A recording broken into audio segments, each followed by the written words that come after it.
O the Batman movie देखी है? अगर देखी है तो द पेंगुइन सीरीज भी देखी होगी। अगर नहीं देखी है तो मैं कहूँगा यार जाके देख लीजिए, क्योंकि द पेंगुइन को लेकर इस वीडियो में बात होने वाली है और आगे चल के इसके अंदर स्पॉइलर भी होने वाले, इसलिए पहले मैं आपको स्पॉइलर अलर्ट करना चाहूँगा यार दोस्तों। पहले तो आपने द बैटमैन ने देखी तो उसको जाकर देखो और उसके बाद द पेंगुइन सीरीज देखो। मैं हाईली आपको रिकमेंड करूँगा क्योंकि बहुत ही मास्टरपीस है भैया, बहुत ही तगड़ी सीरीज है और मैं ऑलरेडी इसको कंप्लीट कर चुका हूँ। इसको फाइनल एपिसोड कल हो चुका है। बैटमैन मूवी से एक स्पिन ऑफ सीरीज निकलते अपने द पेंगुइन का एपिसोड था 8, वो कल खत्म हो चुका है। तब ये सीरीज पूरे कुल 8 एपिसोड की है।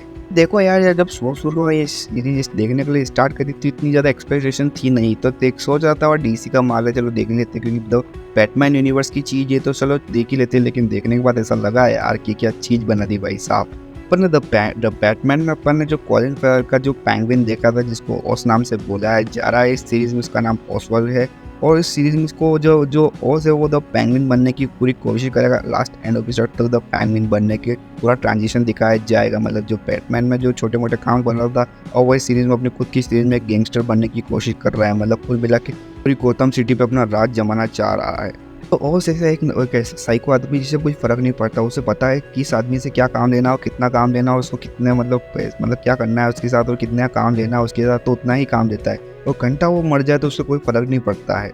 ये अपन को लास्ट एंड एपिसोड वालों को देखने को मिल ही जाता है उसने अपने वीक के साथ क्या करा था। एक और सिर्फ एक गैंगस्टर बनना और सबसे ऊपर वाली कुर्सी पे बैठना होता है, उसको घंटा फर्क नहीं पड़ता कि कौन मर रहा है, कौन उसको चाहने वाला मर रहा है, कौन उसके साथ देने वाला है, उसको घंटा फर्क नहीं पड़ता। शुरुआत वहीं से होती है द बैटमैन खत्म हुई थी, जहाँ पर बैटमैन में अपना जो गोथम सिटी होती है वहाँ पर पूरा मतलब वो बर्बाद हो जाता है, बहुत सारे वो मतलब हो जाती है। वहीं से अपने जो बैटमैन खत्म होती है वहीं से अपने पेंगुइन सीरीज स्टार्ट होती है। अपना ओस जो होता है वो ऊपर बढ़ने की कोशिश करना, ऊपर वाली कुर्सी पर बैठने की कोशिश करते हैं वो नज़र आता है।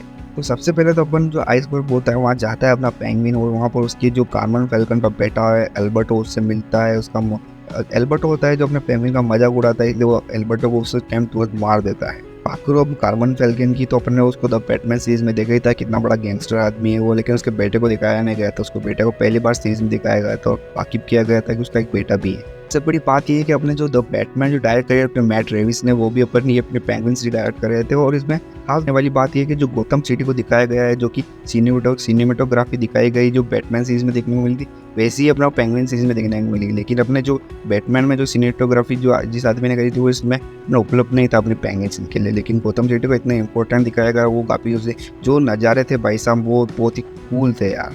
इस चीज़ को देखो आप तो इसमें जो डायरेक्टर है, जो प्रोड्यूसर है, जो सिनेमेटोग्राफर है, उन्होंने मतलब कितना सीरियसली है सीरीज़ को, ये वाली बात बहुत ही बढ़िया बात लगी हुई है, तारीफ करने वाली बात है यार। बात करूँ सीरीज में जो अपने जो कैरेक्टर दिखाए गए हैं, सबसे पहले बात करूँ कॉलिन फेरल एज पेंगुइन, भाई साहब मजा आ गया। जो बंदे ने जो एक्टिंग करी, जो ट्रांसफॉर्मेशन करा है भाई साहब, चुम्मेश्वरी परफॉर्मेंस। मतलब जहाँ पर वो कुछ बोलता है वहाँ पर अपने जो डायलॉग मारता है वहाँ पर जो उसके एक्सप्रेशन होते हैं, मतलब भाई साहब एक नंबर थे यार भाई, चुम्मेश्वरी परफॉर्मेंस। बाद अपने दूसरे कैरेक्टर की बात करें क्रिस्टीना मिलोटी, सबसे पहले तो इनके बारे में एक ही बात कहूँगा, हॉट एंड सेक्सी यार, बहुत ही कूल लगी और उनका मतलब बहुत ही मजा आया इनको बिग स्क्रीन पर देख कर यार, मतलब मजा आ गया बिग स्क्रीन पे क्या मतलब अपनी OTT पे।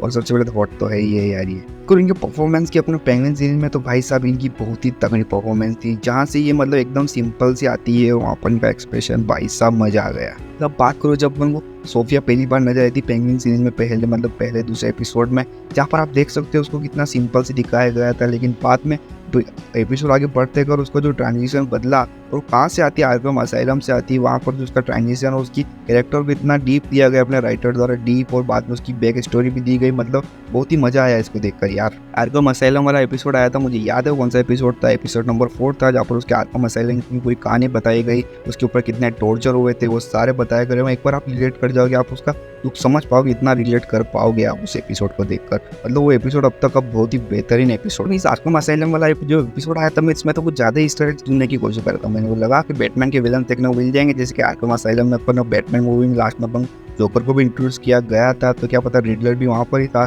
तो मुझे लगा कि रिडलर या जोकर का भी कोई लुक देखने को मिल जाए, लेकिन ऐसा नहीं हुआ। उसको देखने के लिए ऐसा कुछ जरूरी नहीं कि आप द बैटमैन की मूवी देखो, अगर देख लोगे तो अच्छा ही होगा। लेकिन ये अपने आप में एक अच्छी सीरीज है, अपने आप को एक इंट्रोड्यूस करती है, अपने आप को एक सेटअप करती है। द पेंगुइन सीरीज लिए एक स्टैंड अलोन सीरीज है भाई की, बहुत ही बेहतरीन थी। तो इस पूरी सीरीज का एक ही मकसद था, अपने जो पेंगुइन होता है उसको एस्टेब्लिश करना।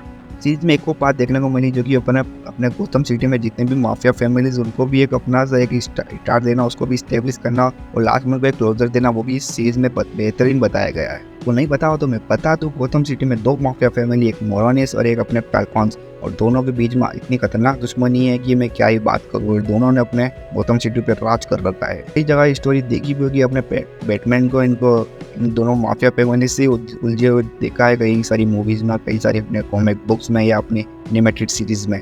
बात करो अपने अगले कैरेक्टर विक की कैरेक्टर की, तो बात करो तो इस कैरेक्टर की यार मतलब बहुत ही बेहतरीन था। मतलब शुरू में आप देखो तो उसका कितना कॉन्फिडेंस कितना लो होता है और लास्ट में एपिसोड में जाता था तो उनको कितना कॉन्फिडेंस बढ़ जाता है। ये पूरी सीरीज में अपना देखने को मिला है विक के कैरेक्टर में। लास्ट में जो ट्विस्ट देखने को मिला वैसा लग भी रहा था किसी ना किसी एपिसोड में देखने को मिलेगा, लेकिन आखिरी एपिसोड तक ऐसा लग रहा था कि ऐसा नहीं होगा। लेकिन वो काम भी किसके साथ कर रहा था, उस पेंगुइन के साथ।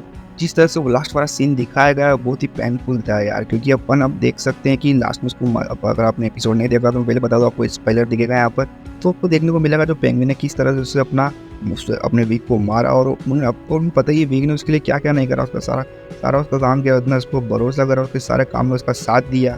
पेंगुइन को कुछ फर्क नहीं पड़ता है कि उसने क्या करा, क्योंकि अब देख ही सकते हो उसके बचपन में उसके अपने दोनों भाइयों को मार दिया, क्योंकि बस उसकी मम्मी से उसको टेंशन मिला, उसका जो भी प्यार होगा उसकी मम्मी उसको ही दे सके, अपने दोनों भाइयों का ना दे सके। कहीं ना कहीं सोच रहे होंगे कि द पेंगुइन सीरीज में अपन को जो अपना और दिखाया गया है उसको कहीं ना कहीं तो अपना जस्टिस मिल ही जाना चाहिए, कहीं ना कहीं तो उसके साथ अच्छा हो ही जाना चाहिए। लेकिन बार बार उसको दिखाया गया है कि कितना ब्रूटल है और कितना साइको टाइप का है कि उसके साथ कभी अच्छा हो ही नहीं सकता। यही बार बार उस सीरीज में दिखाया गया है। आप देख भी सकते हो लास्ट में जब अपनी सोफिया जा रही होती, जब भी अपना पेंगुइन में आकर सारी चीज़ें बदल देता, और सोफिया चाह रही थी कि उसे मार दे, उसकी सारी मतलब वो मरना ही चाहती थी, वो सोच रही थी कि मैं आज़ाद हो जाऊंगी। लेकिन अपना जो पेंगुइन होता है अपना शाती दिमाग लगाकर उसको वापस आर्कम असाइलम में भेज देता है, क्योंकि आर्कम असाइलम से जो द हैंगमैन बनने की अपनी सोफिया की जो कहानी है वो वहीं से शुरू होती है। जगह से सख्त नफरत थी तो अपना जो पेंगुइन होता है उसे वहीं पर भेज देता है, मतलब उसको मारता नहीं है यार। ये नहीं था, इसके बाद पेपर देखो तो अपन को विक को भी वो जान से मार देता, और ऐसा भी हो सकता था कि गोली मार के मार देता, शायद इतना दर्द नहीं होता विक को, लेकिन वो उसका रबा कर मारता है। उसकी हर एक सांस को अपन देख सकते हो, विक बार बार उसको प्लीज बोल रहा था। मतलब सीन कितना मतलब दुखी करने वाला था, कितना पेनफुल था यार। जान से मारने के बाद जो अपने विक का जो ड्राइविंग लाइसेंस को उसको भी वो पानी में फेंक देता, उसको कोई फर्क नहीं पड़ता कि अपने विक को क्या कौन पहचान नहीं पाया, उसको फर्क नहीं पड़ता। उसको सिलेंडर भी मिल जाए अच्छा तो उसको कोई फर्क नहीं पड़ता। उसको विक ने तो एक बार उसको फैमिली मान लिया था अपने ओस को, लेकिन अपने ओस को कोई फर्क नहीं पड़ता कि उसको क्या चाहिए क्या नहीं पड़ता, उसको बस अपने काम से फर्क पड़ता है। लास्ट में तो ये हो जाता है जो कि उसके अपने जो पेंगुइन होता है, अपने ओस जो होता है उसकी इतने खतरनाक मोमी इश्यूज होते हैं, जो कि अपने जो उसकी मॉम की जो ड्रेस होती है उसकी गर्लफ्रेंड को ड्रेस पिलाकर वही वहाँ पर इसको डांस कराता है। मतलब आप देख सकते हैं ये कितना वियर्ड सीन था, लेकिन फिर भी अपन को देखना पड़ा। तो वहाँ पर एक बार मैं एक्सपेक्ट कर रहा था अपने द बैटमैन की एंट्री हो जाएगी, लेकिन नहीं।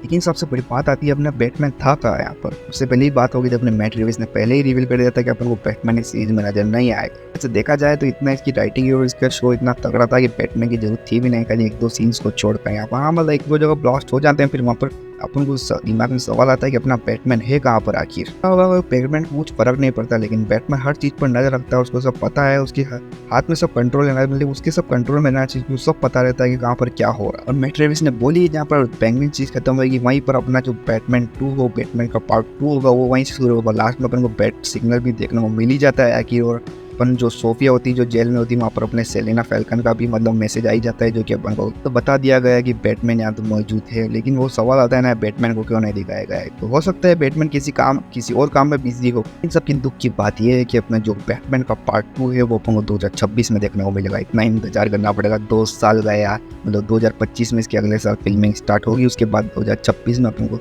द बैटमैन पार्ट 2 देखने को मिलेगा। मतलब इंतजार है अभी यार भाई। ये थी बात the penguin series absolutely masterpiece है, मैं जरूर रिकमेंड करूँगा आप जरूर जाकर देखो। और अपन इस पर डिटेल से बात तो इतनी कर नहीं पाए, लेकिन अपने चीज़ का तो रिव्यू कर ही लिया है पूरे सीजन का, जो मैंने बना ही दिया वीडियोस के ऊपर। तो आपको वीडियो पसंद आए तो लाइक करना, चैनल को सब्सक्राइब करना। मैं मिलूंगा आपको अगली वीडियो में, जब तक के लिए देखते रहिए मकड़ी मैन।